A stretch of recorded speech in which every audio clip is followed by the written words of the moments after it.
Hello, everybody. Welcome into First Take from LA for the ESPYs. Look who is here. They are back. Skip Bayless, Stephen A. Smith. I'm Molly Karam. And let me just say, guys, my morning routine has not changed one bit, except instead of watching you debate from my couch, I get to see it up close and personal.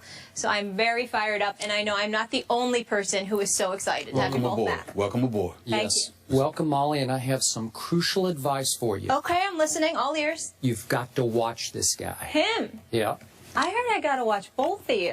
My advice to you, I'll add to that. You are the moderator. You're in control. Okay. Limit that man's mouth. I like Limit control. that man's mouth. I think I got to watch both of y'all. I'm gonna have my hands full here, but we've got a lot to discuss today. Please never take 3 weeks off again. I didn't know what to do with the morning. He might not have liked it. It didn't bother me. I'm just saying.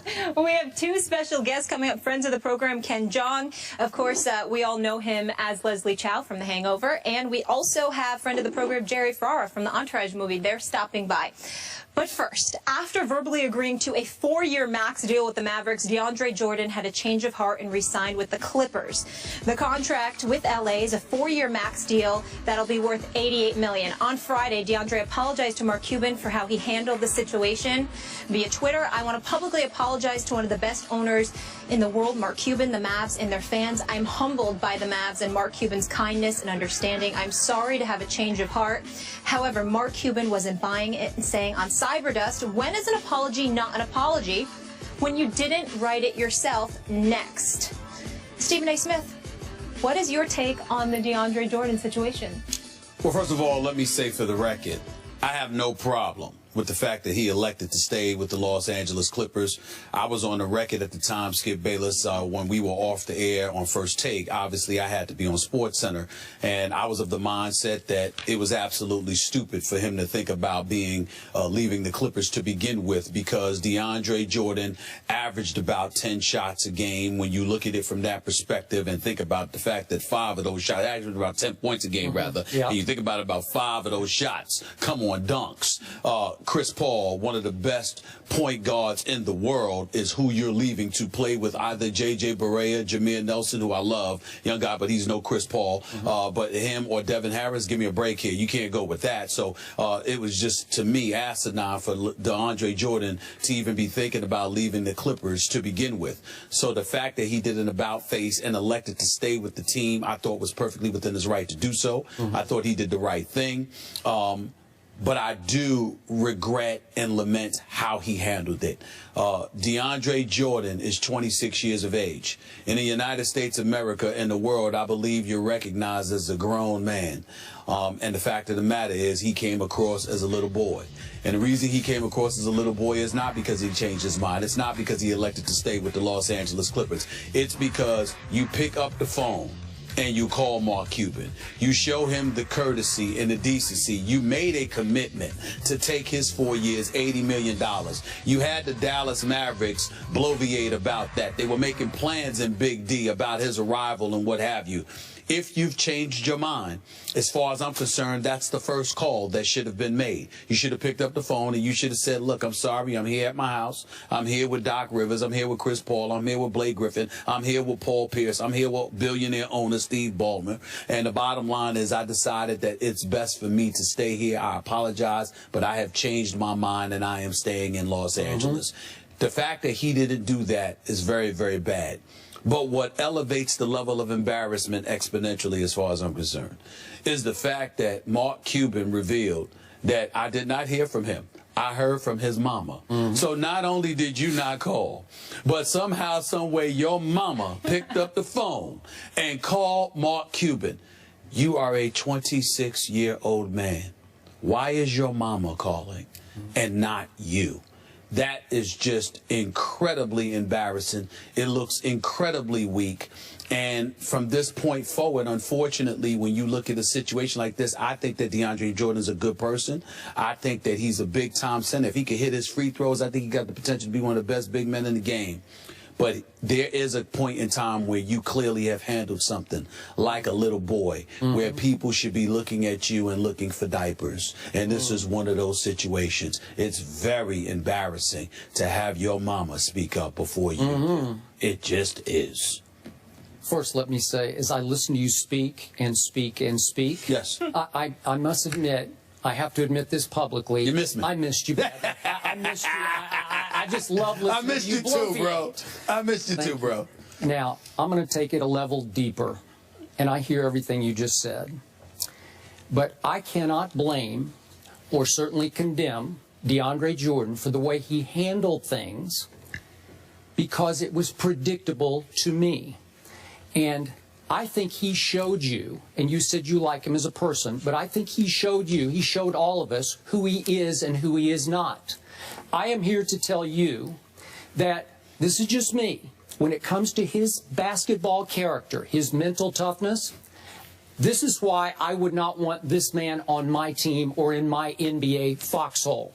Because he reacted predictably to me, because he panicked when he realized he was going to be the man making the max in Dallas, Texas. He was going to be the face of a franchise, when in fact, as you know full well, he's most comfortable and most suited for being the third wheel for the Los Angeles Clippers. So when it struck him, oh my God, I might crumble under this pressure in Dallas, he folded and fled immediately back to a Chris Paul and a Doc, who for the first time, I believe, in all their tenure together, showed him a little love and respect. Wouldn't you agree with that? I don't think it was the first time, but I hear you. Well, he bellyached about, oh, Chris is always on me and he's always pointing fingers at me, when he deserved to have fingers pointed at him. He deserved to have fingers pointed at him. And by the way, Deandre Jordan is known to have an attitude on occasion inside the Clippers locker room, where he gets in other guys' faces as well. So let's not act like Chris Paul is the bad guy. No. And he was the innocent bystander. No, and I agree with you. Deandre made the right basketball decision because Dallas was going to be a middling team with Deandre, and the Clippers are back to being a Western Conference contender with Deandre. So he did the right thing to go back to Chris Paul, because we know Deandre's got big talent. He can defend, he can rebound, and he can definitely lob dunk, especially when he's fed by Chris Paul. He's a Skywalker. He's a Skywalker. But can he make big, crucial fourth-quarter free throws? Has he figured out how to do that yet? No, he is not. Well, he could barely make crucial first-quarter free throws. Well, that's what I say. That's who this guy is not. But the Clippers are comfortable with who he isn't because they've been playing and winning with who he is not. So to me, bottom line, the joke is on the Dallas Mavericks here because they bet on the wrong guy. They should have seen this coming. And let me make a quick point. We're about to speak about my San Antonio Spurs. The Spurs could have been in on this derby, too. They could have said, hey, if we don't get LaMarcus, we want Deandre. They were very quiet about Deandre because he's not their cup of NBA tea. They don't want him on their franchise. Well, I respectfully disagree with that. I think that Deandre Jordan would be an incredible asset to the San Antonio Spurs, especially playing alongside Tim Duncan, because Tim Duncan could play the 4 or the 5. Not their kind of guy. I'm just saying the versatility with his greatness, Deandre Jordan could only get better from that. I think the other thing about it, if you want to sit there and malign Deandre Jordan from that perspective as it pertains to the San Antonio Spurs, we'll get into that later, but I will tell you that Greg Popovich's mentality and how he approaches things and how he refuses to kiss anybody's tush, for lack of a better phrase. The bottom line is that ain't going to work, because Deandre Jordan clearly needed to be pacified. There's no doubt about that. But I'm not going to condemn the Dallas Mavericks for betting on the wrong guy. First of all, he wasn't the wrong guy. Deandre Jordan is a big-time talent. There is no question in my mind that if this brother hits free throws, he is obviously one of the top 2 big men in the game of basketball if he can hit his free throws. When you talk about what they need, if you've got a Deandre Jordan with the Dirk Nowitzki of the world and the Chandler Parsons, then you would have been formidable. Would you have won a title? No. You still would need to do more. But at the same time, it was going to be a significant upgrade. And I've said this to you repeatedly. You can't teach 7 feet. And the reason why, even though Akeem the Dream Olajuwon wasn't 7 feet, I would remind everybody, back in '84 when Michael Jordan was drafted 3rd overall, the Portland Trail Blazers were continuously crucified for grabbing Sam Bowie at number 2. Nobody knocked the Houston Rockets for taking Akeem the Dream Olajuwon at #1, even though he never won a title until Jordan went into retirement and then ultimately. Well, they didn't then, but they might now. Yeah, but what I'm saying to you is that when you are 6'11", 7 feet tall, and you've got a requisite set of skills, you can't teach the size that comes with that. So nobody's going to knock the Dallas Mavericks. This is all on Deandre Jordan. You gave your word, and your word has to mean something. And the fact that he went against that, and it's a subject that I feel the need to touch on and bring it up right now. Skip Bayless, I want you to keep this in mind. Back in 2010, and LeBron James would seem to have nothing to do with this, but he's relevant here.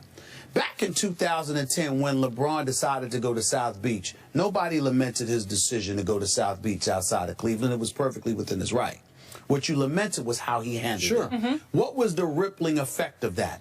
There was a collective bargaining negotiation that took place the following summer. The owners were dogmatic and hardcore, and they really went after the players. And some people felt that to some degree, the level of vitriol contributed to the players was due in large part with how LeBron James handled that stuff. Then that following December, because the negotiations were in the summer of 2011, then the guys were locked out, only 66 games were played that season. Then in the aftermath of all of that, what happened, Skip? There was Chris Paul trade, 3-team deal involving the New Orleans Hornets at the time, okay, the Rockets, all right, and the Lakers. And Chris Paul was supposed to go to the Lakers. And David Stern, de facto owner of the NBA, owned the team at the time, the Hornets, because they were devoid of ownership. What happened? He nixed the deal. What in large part contributed to that? Dan Gilbert raising holy hell about how the Lakers were going to save $20 million in salary, $21 million in luxury tax dollars, and they're still getting the best player.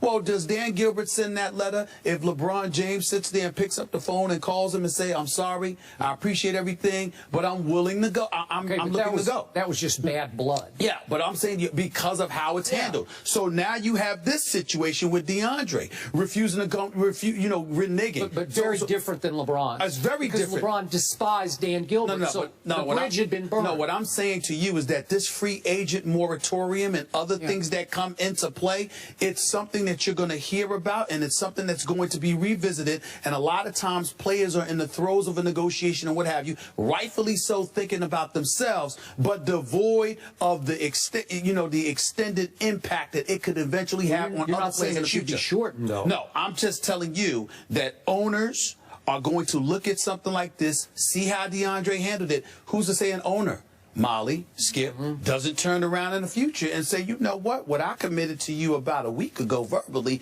now I could change my mind. But there's an unwritten rule that your word is your bond during this period. That's and what I'm saying. There's never been a glaring example like this one with DeAndre. But my point is, were you shocked that he didn't call back Mark Cuban or Chandler Parsons who had recruited him? I was not. I was. That's who the guy is and is not. I'm sorry. That's who he is.